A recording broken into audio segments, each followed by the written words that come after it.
Σαν ποσό ακούγεται μεγάλο τα 700 ευρώ, αλλά σε πληροφορώ ότι υπάρχουν δουλειές που μπορεί να πάρεις και διπλάσια και τριπλάσια λεφτά και για μια μέρα. Γιατί είναι το μέρος ιδιαίτερο, μπορεί να δουλεύει σε εσωτερικό χώρο, θέλει προσοχή. Υπάρχουν δουλειές που απαιτούν συγκεκριμένη τεχνική και πρέπει να πληρωθεί, διότι δεν μπορούν να την κάνουν πολύ.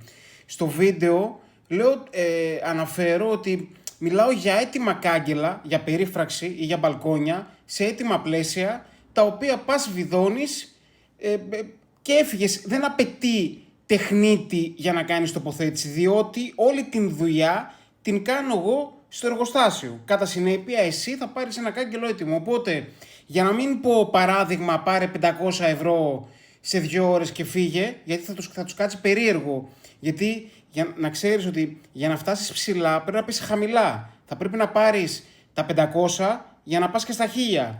Όταν όμως όλοι θέλουν να πάνε κατευθείαν στα 1000, χάνουν την αξία από τα 500 ευρώ.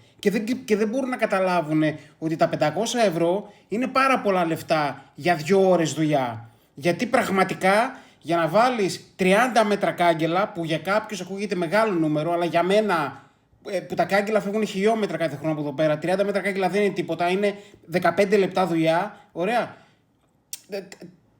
Τι να πω.